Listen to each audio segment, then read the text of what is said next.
The ships came on a Tuesday morning when most of the world was still drinking coffee and complaining about traffic. Park Yuna was sitting in her office at the United Nations building in Seoul when her assistant ran in without knocking. The young woman's face was white as paper. She did not say anything. She just pointed at the window. Yuna turned around and looked outside. The sky was wrong. Where there should have been clouds and blue sky, there was metal. Massive, dark metal that stretched from one end of the horizon to the other. Ships, hundreds of them, maybe thousands. They hung in the air like mountains that had forgotten how to fall. Her phone rang. Then it rang again. Then every phone in the building started ringing at once. Yuna picked up the first call. It was the President of the United States. His voice was shaking. "Are you seeing this?" He asked. "Yes," she said. "I am seeing this. They're everywhere. New York, London, Beijing, Moscow, every major city on Earth." Before she could respond, every screen in her office flickered. Her computer, her phone, the television on the wall, even the small tablet on her desk. They all showed the same image. The creature on the screen was not human. Its body was made of something that looked like crystal and glass, but it moved like liquid. Light shifted inside it, purple and red in colors that Yuna did not have names for. When it spoke, the sound came from everywhere at once. "Primitive species of the third planet," the creature said. Its voice was cold and flat, like stones grinding together. "I am Commander Drix, of the Velkai Empire. Your world has been selected for incorporation into our domain." Yuna watched the screen without blinking. Around the world, 8 billion people were watching the same broadcast. "You have 24 of your planetary rotations to surrender unconditionally," Drix continued. "All weapons will be destroyed. All military forces will be disbanded. All governments will be dissolved. You will serve the Empire, or you will cease to exist." The creature paused.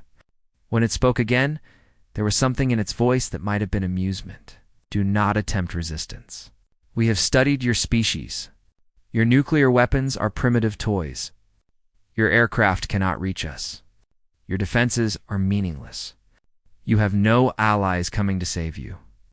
You are alone in this universe, and you are very, very small." The screen flickered again, and suddenly, Yuna was looking at footage from space. Earth hung in the darkness, blue and green and beautiful, and around it, surrounding it completely, was a ring of warships so vast that it made the planet look like a marble in a fist. "Outs!" 24 hours, Drix said. "Use them wisely. This broadcast will not repeat." The screens went dark. For exactly 11 seconds, the world was silent. Yuna could hear her own heartbeat. She could hear the breathing of her assistant still standing, frozen by the door. She could hear very faintly someone crying in the hallway outside. Then her phone rang again. The emergency session was called within the hour. Leaders from every nation on Earth connected through video, faces appearing in small boxes on the massive screen in the UN conference room. Some were crying. Some were praying. Some were already arguing about surrender terms. Yuna sat at the head of the table with her hands folded in front of her. She had not cried. She had not prayed. She was thinking, "We have to surrender," the French president said. His voice was high and tight. "You saw their fleet. We cannot fight that. We cannot even touch that. Surrender means slavery," the Russian representative growled. "They said our governments would be dissolved.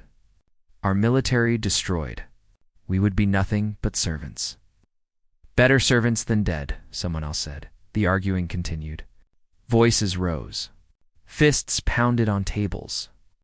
Somewhere in the background, Una could hear the sound of people shouting in the streets outside the building. Then she noticed something strange in the corner of the room. A young military officer was looking at his phone. He was not crying. He was not shouting. He was smiling. Then he started laughing. The room went quiet. Everyone turned to look at him. Lieutenant Colonel Kung Doyon of the Republic of Korea Space Command looked up from his phone. His face was red from trying to hold back his laughter. When he saw everyone staring at him, he laughed even harder. "I apologize," he said, wiping his eyes. "I am sorry. This is very serious." Very serious indeed. What could possibly be funny?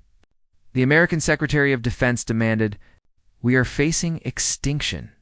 Doyen held up his phone. On the screen was an image. Someone had taken a screenshot of Commander Drix and added small cartoon sunglasses to his crystalline face. Below the image were words that Yuna did not understand. "They broadcast their threat on the internet," Dojan said.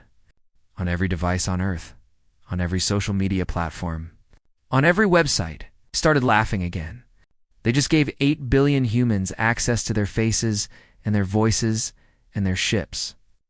He turned the phone around and scrolled. Image after image appeared.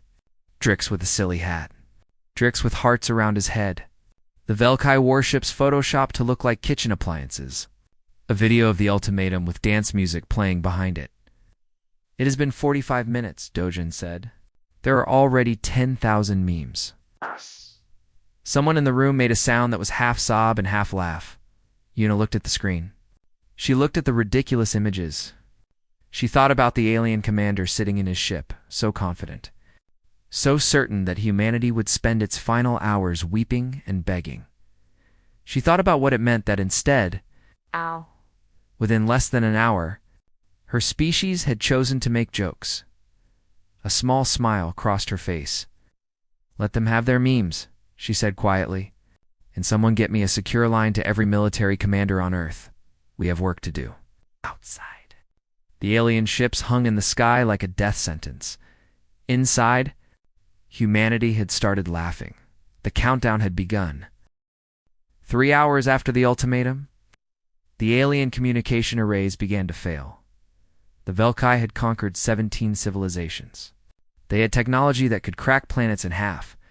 Their sensors could detect a single heartbeat from orbit. Their weapons could turn cities into glass. But they had never encountered anything like the human internet. Commander Drix stood on the bridge of his flagship, the Eternal Dominion, and stared at his display screens with growing confusion. The screens were supposed to show him human military movements. They were supposed to show him panic in the streets, governments collapsing, populations fleeing to the countryside. Instead, they showed him pictures of himself wearing a pink dress. "Now, what is this?" He demanded his communications officer, a young Velkai named Vryn, worked frantically at her console. "Sir, we are intercepting human transmissions as ordered. But the content is... I do not understand the content." She put the main feed on the big screen. Drix watched in silence as image after image scrolled past. His own face altered in hundreds of ways. His ships turned into jokes. His ultimatum, set to music that made his words sound ridiculous. Someone had created a video of him dancing. He had never danced in his life. "Why are they doing this?" he asked. "I do not know, sir. Are they not afraid?" Vryn did not answer. She did not know, 6 hours into the countdown. A young woman in Busan became the most watched person on Earth. Beijuwu was 23 years old. She lived in a small apartment with 2 cats and a collection of houseplants that she talked to when she was lonely. She made videos on the internet for a living, mostly about video games and makeup and whatever random thoughts crossed her mind when the alien ships appeared. She did what she always did when something big happened. She turned on her camera and started streaming. "Okay," she said, looking into the lens with surprisingly calm eyes. "So we might all die tomorrow. That is happening. But you know what? These alien ships are really ugly." She pulled up an image of the Velkai fleet and studied it carefully.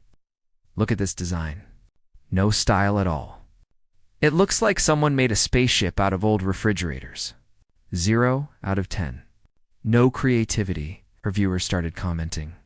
First hundreds, then thousands, then millions. They were scared. They were confused.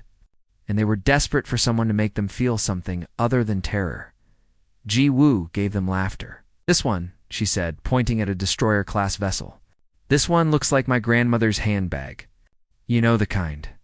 The big leather ones that can hold an entire apartment inside them. My grandmother could fit 17 aliens in that handbag and still have room for her lunch." The comments exploded with laughing faces and crying emojis. "And this one?" Giwu pointed at another ship. "This looks like a very angry iron. Like someone was ironing their clothes." The Iron got mad and decided to conquer the galaxy. By the 9th hour, her stream had 18.9 million viewers. People were watching in bunkers and basements and bedrooms all around the world. They were laughing. They were sharing clips. They were forgetting, just for a moment, that the sky was full of death, in a military bunker somewhere in the mountains of Gangwon Province. General Oh Junho watched the stream on a small screen while his officers worked around him. "She's providing a valuable service," he said quietly. His aide looked at him with surprise. "Sir, she's making jokes about our destruction. She is keeping people calm. She is preventing panic. Every minute that our population spends laughing instead of rioting in the streets is another minute we can use to prepare." He paused. "Make sure her stream stays online. Protect her servers. She may be more important than she knows." 9 hours into the countdown, the hashtag Velkadiesnitz was trending in 194 countries. Nobody was entirely sure what it meant, but everyone was using it. Commander Drix demanded an explanation. His xenolinguist, an officer who had spent 3 years studying human culture, tried his best. "D's nuts is a human phrase," he said slowly. It is. It is a joke. A very old joke. It does not mean anything specific. It is used to express disrespect, amusement. I am not certain. They are expressing disrespect toward us. Yes, Commander. We have enough firepower to destroy their entire planet. Yes, Commander. They are making jokes about nuts. The xenolinguist did not answer. He was crying.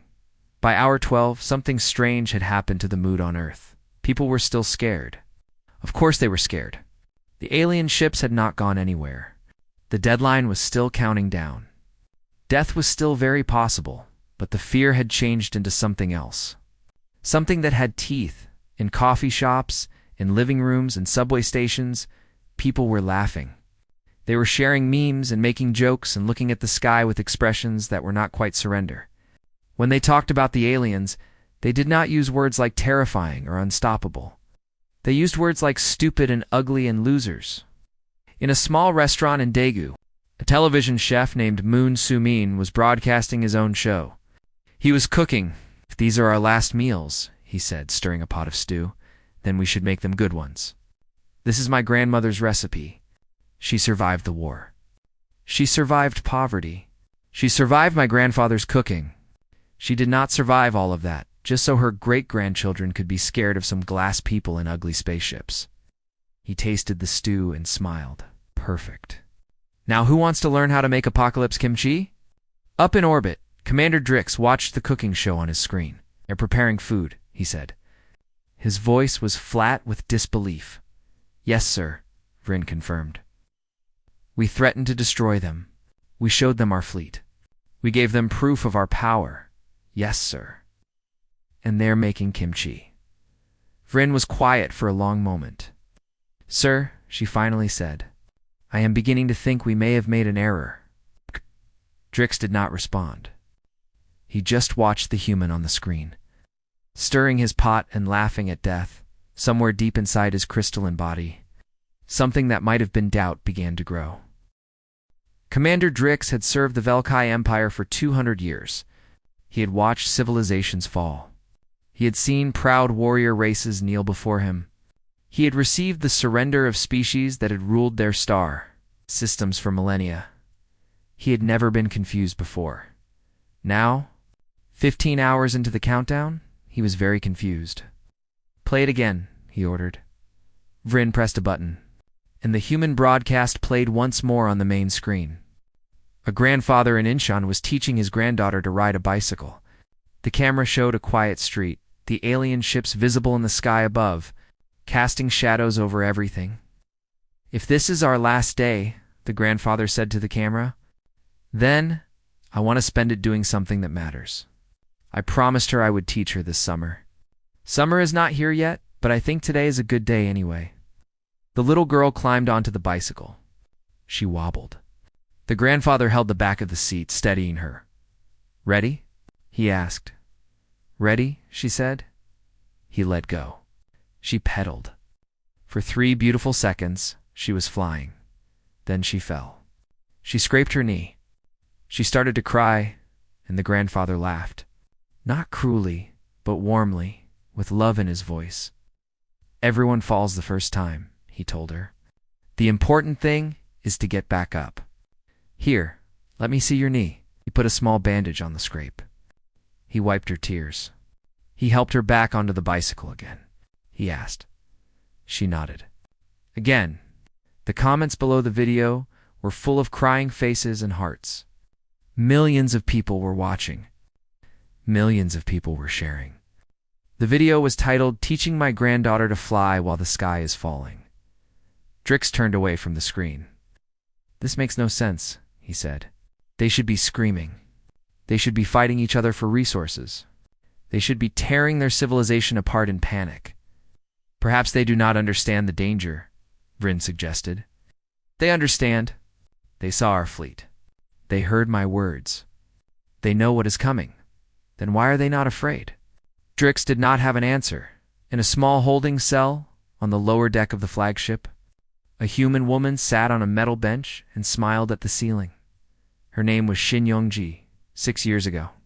She had been a professor of psychology at a university in Seoul. She had specialized in the study of how minds work under extreme stress. Then a Velkai scout ship had taken her. For 6 years, she had lived among the aliens. She had learned their language. She had studied their culture. She had become their reluctant consultant on human behavior. And right now, she was enjoying herself very much. The door to her cell opened. Commander Drix stepped inside, his crystalline body casting strange shadows on the walls. "Human," he said. "Explain your species." Yunji looked at him with calm eyes. "Good morning to you too." "It is not morning. It is somewhere on Earth." She smiled. "What would you like me to explain?" Drix made a sound that might have been frustration. "Everything. Your people should be broken by now. Every other species we have conquered was broken within hours of our ultimatum. They begged. They wept. They offered us everything they had just to survive a little longer. And humans are not doing that. Humans are making jokes about my appearance." Yunji laughed. She could not help it. The sound echoed off the metal walls of her cell. "You find this amusing?" Drix demanded. "I find it very amusing. I also find it very human."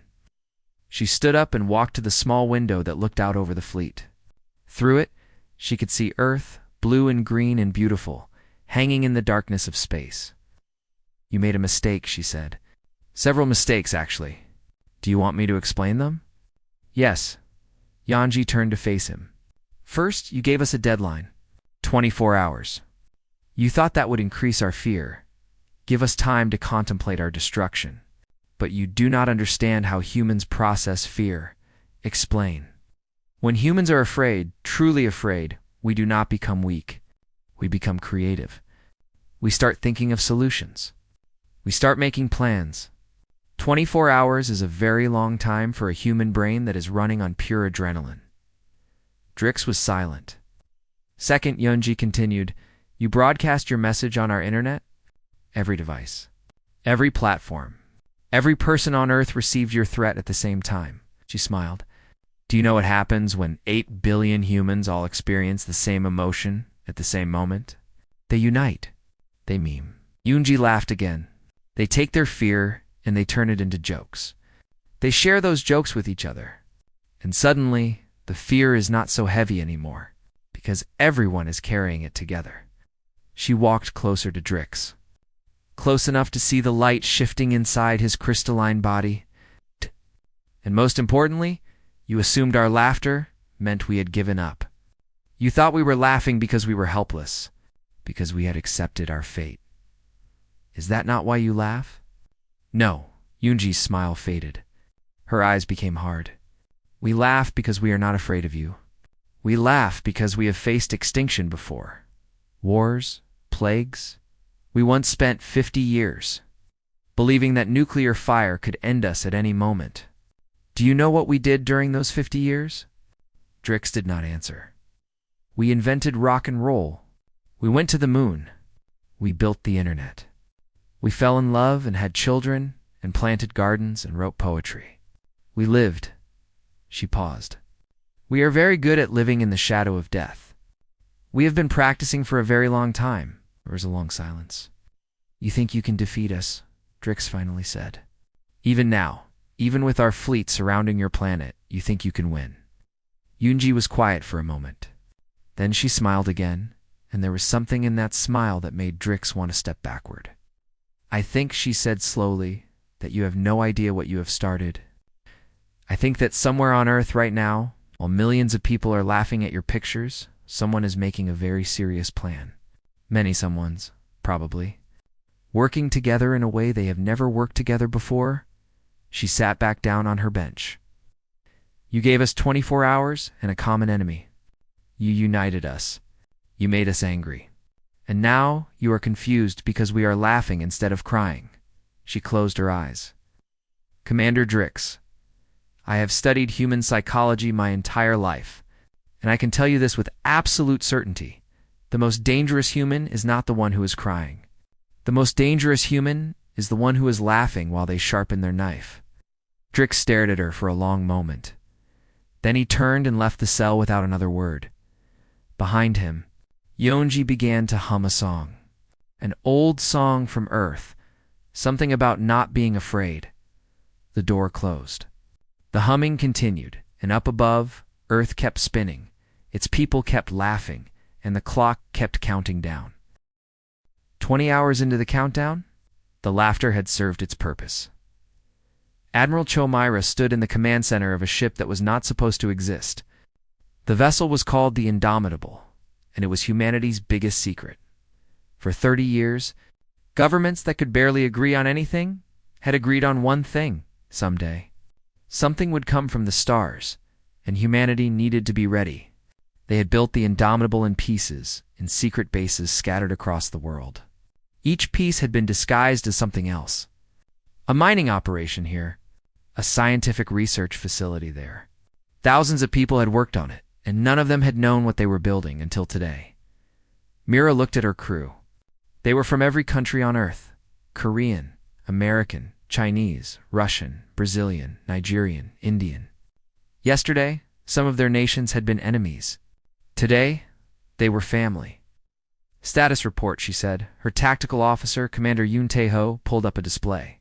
Fleet assembly is at 87%. Admirals. 32 vessels in position. Ground-based weapons are charged and ready. Satellite network is online and tracking all enemy ships. What about the distraction? Tae-ho smiled. Still working perfectly. The aliens are so busy monitoring social media that they have not noticed our movements. Their sensors are overwhelmed with data. They are looking at memes instead of missiles. Mira nodded. This had been the plan all along. The memes were not just jokes. They were weapons. Every silly image, every viral video, every ridiculous hashtag was flooding the alien communication systems with noise. The Velkai had designed their sensors to monitor all human communications, to watch for military codes and secret plans. But they had not designed them to handle the sheer volume of content that humans could produce when they were motivated. While the aliens drowned in an ocean of jokes, humanity had been moving in silence. In a bunker beneath the mountains of Gangwon Province, General Oh Junho watched the final preparations on his screens. All nuclear sites report ready, his aide said. Space-based assets? Online and waiting. Junho leaned back in his chair. He was 73 years old. He had spent his entire life preparing for wars that he hoped would never come. Now the biggest war in human history was about to begin, and he felt strangely calm. You know, he said quietly, when I was young, my grandmother told me stories about the war, about how our people survived things that should have killed us, about how we kept fighting even when everything seemed lost. His aide was silent. She said that the secret of survival was not strength. It was stubbornness. Yunho smiled. She said Koreans were too stubborn to die. I think maybe all humans are. Up in orbit, Commander Drix was finally beginning to understand that something was wrong. What are those readings? He demanded, pointing at his display. Rin studied the data. Ships, Commander. Human ships. Launching from multiple locations on the planet's surface? Ships. Those primitives do not have ships capable of reaching orbit. These appear to be capable, sir. Drix watched the display with growing alarm. 1 ship, then 5. Then 20.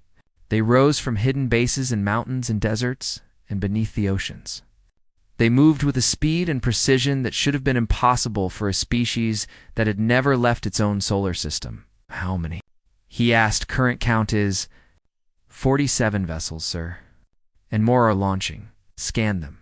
What are their weapons? Vryn was quiet for a long moment. When she spoke again, her voice was small. Sir, our scans show nuclear weapons. But they have been modified, enhanced. The signatures match Velkai technology. That is impossible. Sir, 12 years ago, one of our scout ships crashed on this planet. We never recovered it. We assumed the primitives had destroyed it. Drix felt something cold spreading through his body. Something that might have been fear. They reverse-engineered our technology, he said. In 12 years, they studied our ship and learned how to improve their own weapons. It appears so, sir.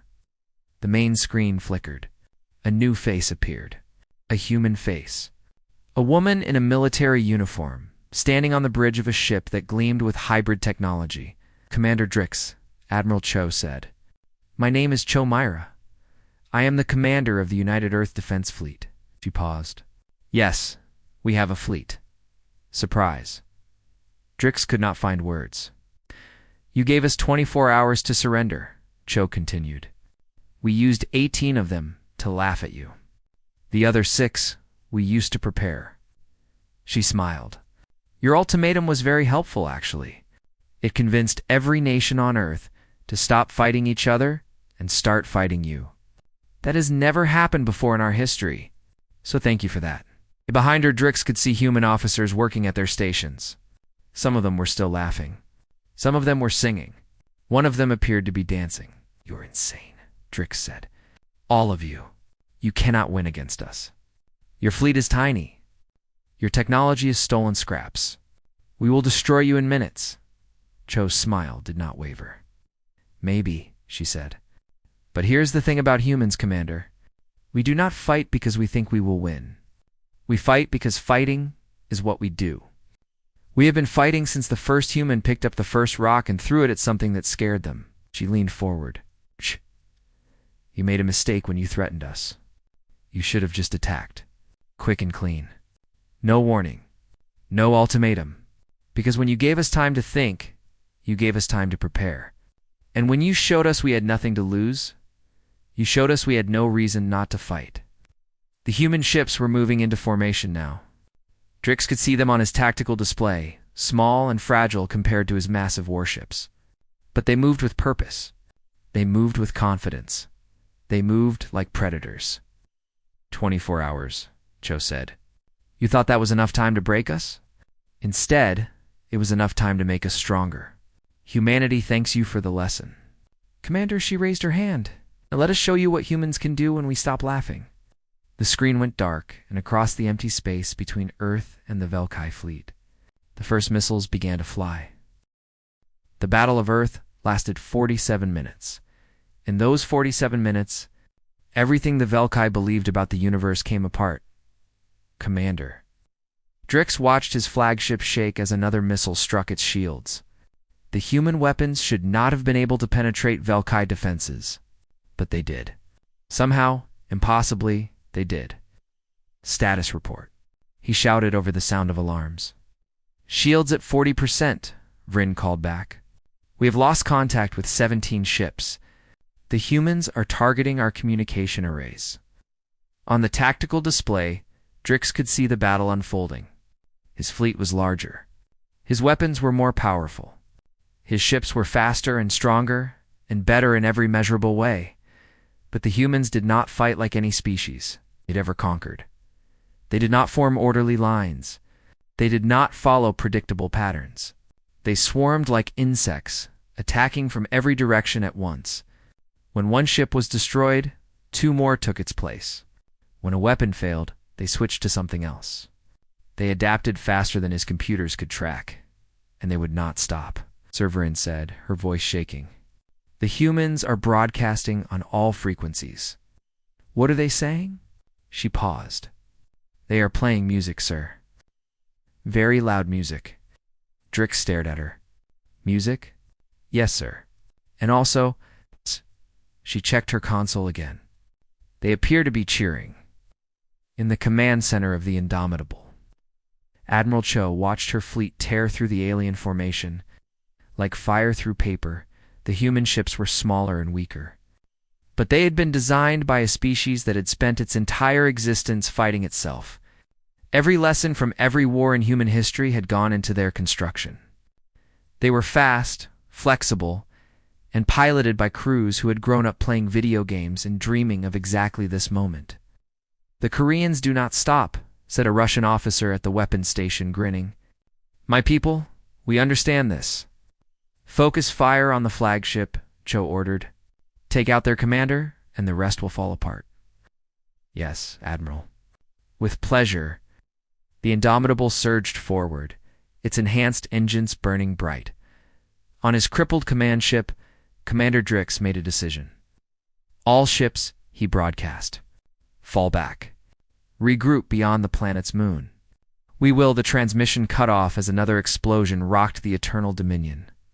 Communications are down, Vryn reported. We cannot reach the fleet. Then we run. Drix turned toward the navigation console. Set course 4, the main screen flickered. Admiral Cho's face appeared again. Running, Commander? She asked. Her voice was calm, almost gentle. I thought the Velkai did not run. I thought you were conquerors of 17 civilizations. I thought our weapons were primitive toys. Behind her, Drix could see her bridge crew celebrating. Someone had opened a bottle of something, and they were passing it around. A young officer was actually dancing. You cheated, Drix said. You hid your technology. You pretended to be weak, yes, Cho agreed. We did. That is called strategy, Commander. Your empire has been conquering primitive species for so long that you forgot how to fight anything else. She leaned forward. Here is what is going to happen. You are going to surrender. All of your ships, all of your weapons, all of your technology. You are going to tell us everything about your empire, where your homeworld is, how many ships you have, who your enemies are, and if I refuse, Cho smiled. It was not a nice smile. Then we will destroy you here, track the signal you sent when you first arrived. Follow it back to your empire, and do this again, and again, and again. She paused. We have been waiting for this day for a long time, Commander. We have been hoping to meet friends among the stars, but we have also been preparing to meet enemies. You should be grateful that we are giving you the option to surrender. The last time someone invaded our planet, we were not so kind. Drix thought about his options. He thought about his fleet scattered and burning. He thought about his empire so far away. Having no idea what had happened here, he thought about the human woman in the cell below. Humming her song about not being afraid. I surrender, he said. Cho nodded. Wise choice. 1 year later, everything had changed. The Velkai Empire received a message from Earth. It was a formal communication, delivered through proper diplomatic channels. With all the correct protocols and formats, it was an ultimatum. You have 24 hours to surrender unconditionally, the message said. All weapons will be destroyed. All aggressive expansion will cease. You will open your borders to free travel and trade. You will release all conquered species from your control. Attached to the message was a video file. The Velkai High Council opened it with trembling appendages. The video was a compilation. 18 hours of human memes set to the dance remix of Commander Drix's original ultimatum. There were clips of Beiju raiding alien ships. There were clips of Moon Sumin making apocalypse kimchi. There were clips of the grandfather in Incheon, still teaching his granddaughter to ride her bicycle. And there was a new addition. Footage from the Battle of Earth, human ships dancing through the alien fleet. Explosions set to music. A slow-motion replay of the Eternal Dominion breaking apart. With sad trombone sounds added in, the video ended with a shot of Admiral Cho standing on the bridge of the Indomitable. Looking directly into the camera? You gave us 24 hours, she said. We recommend you use at least 18 of them to laugh. Trust us. It helps. She smiled. See you soon. The screen went dark. The Velkai High Council looked at each other. They thought about their fleet, which was smaller now. They thought about the human ships, which they could not track. They thought about the 17 species they had conquered, who were suddenly looking at them with new expressions in their eyes. They surrendered in 6 hours. It turned out that laughing did not help them as much on Earth. The news spread quickly. People celebrated in the streets. They hugged strangers. They cried and laughed and danced under stars that no longer seemed quite so cold. In a small apartment in Busan, Beiju turned on her camera for another stream. Her viewers had grown from millions to billions. People from 12 different planets were watching now, species that had never known freedom until humans taught them the power of a well-timed joke. So, she said, grinning at the camera, who wants to hear about what happened next? In Seoul, Park Yuna sat in her office and looked out at the sky. The alien ships were gone. The sun was shining. Children were playing in the park below, running and laughing without fear, in Incheon. A grandfather watched his granddaughter ride her bicycle without falling. She was getting better every day, in orbit aboard the Indomitable. Admiral Cho Mira read reports from a dozen star systems where former Velkai subjects were rising up, inspired by the species that had laughed at death and won. And in a quiet cell on a ship that was now a museum piece, a woman named Shin Yoonji finished writing her book. She called it The Psychology of Rebellion, How Humanity Laughed Its Way to the Stars. The final chapter was titled The Punchline. It read, "They gave us 24 hours to surrender. They did not understand that humans have never been good at doing what we are told. They did not understand that we laugh loudest when we are most afraid. They did not understand that a species that can find humor in the face of extinction is a species that can survive anything. They were wrong. It was our greatest weapon. And somewhere in the vast darkness between stars, other empires heard the story of Earth. They heard about the species that had turned death into a joke and then proved the joke was on everyone else. Some of them laughed, some of them were afraid, and some of them, the wisest ones, started practicing their own jokes, just in case.